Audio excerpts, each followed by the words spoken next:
तो दोस्तों आज हम बात करेंगे हेमिकॉर्डेटा के बारे में। हेमिकॉर्डेटा जैसे कि नाम से ही पता चल रहा है, मतलब आधे कॉर्डेट्स, यानी कि इनको पहले दोस्तों हमने कॉर्डेट्स में रखा था, लेकिन बाद में ऐसा पता चला कि ये जो है कॉर्डेट्स नहीं है, मतलब इनके पास नोटोकॉर्ड नहीं है, तो इनको हमने हटा कर रख दिया। लेकिन हमने इनका नाम रख दिया हेमिकॉर्डेटा। और दोस्तों इनका नाम हेमिकॉर्डेटा क्यों रखा गया?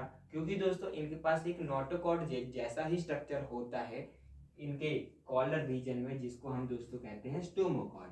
तो दोस्तों आपको ध्यान रखना है, नोटोकॉर्ड आपको मिलेगा कॉर्डेट्स में, लेकिन स्टोमोकॉर्ड आपको मिलेगा हेमिकॉर्डेट्स में। अब दोस्तों इनकी जो बॉडी है वो आपकी डिवाइड होती है प्रोबोसिस, कॉलर और ट्रंक में। जैसे हमने मोलस्का में देखा था, उनकी जो बॉडी थी आपकी डिवाइड थी हेड में, मस्कुलर फुट में और विसरल हम्प में। तो वैसे ही इनकी भी बॉडी के तीन हिस्से होते हैं, प्रोबोसिस, कॉलर और ट्रंक।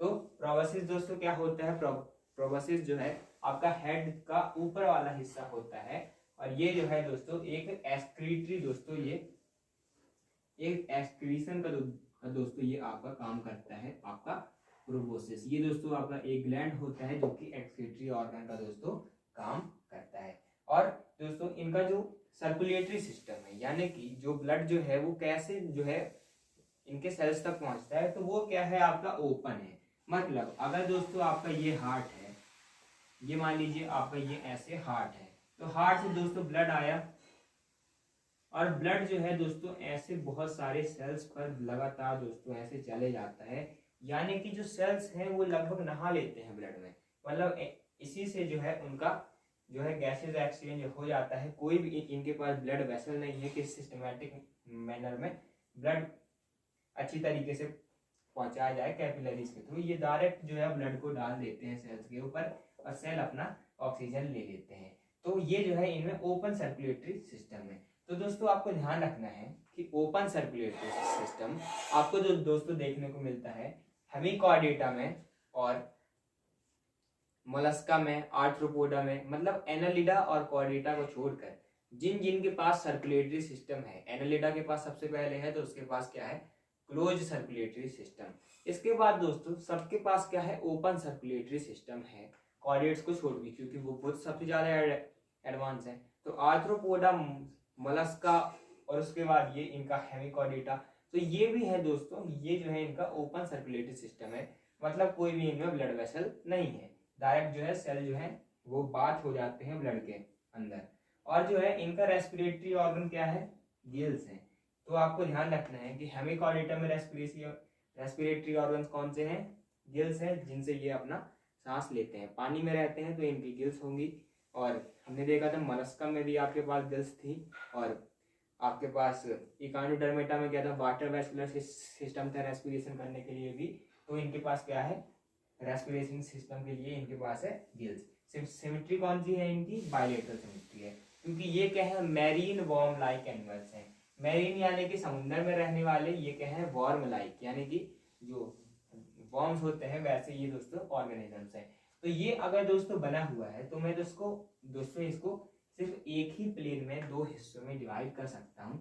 तो ये दोस्तों कहलाती है बायलेटरल सिमेट्री। तो दोस्तों आपको ध्यान रखना है, बायलेटरल सिमेट्री आपको देखने को मिलती है सब जगह, कुछ जगहों को छोड़ के।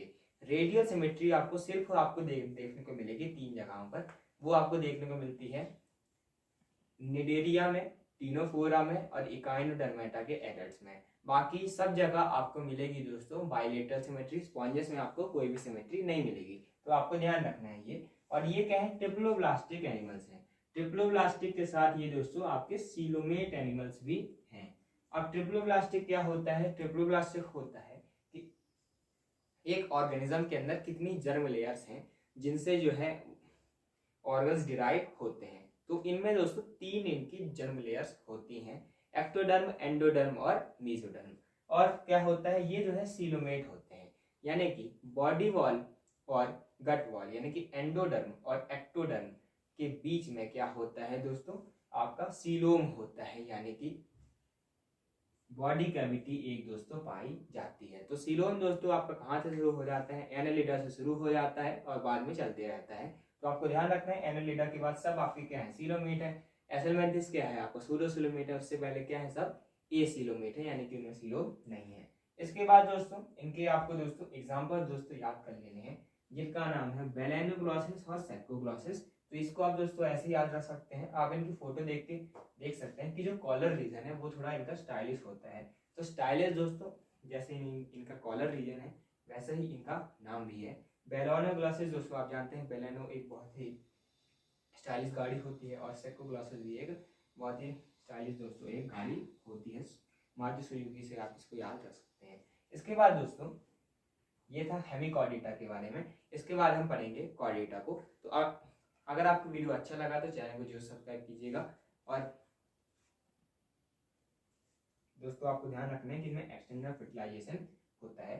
तो अब दोस्तों अगर आपको वीडियो अच्छा लगा तो चैनल को जरूर सब्सक्राइब कीजिएगा, और कम्युनिटी पोस्ट पे आप डेली एमसीक्यूज को विजिट कर सकते हैं। और आपको एक्सटर्नल फर्टिलाइजेशन याद होना चाहिए, क्योंकि पानी में जो जो होता है उसका एक्सटर्नल फर्टिलाइजेशन होता है।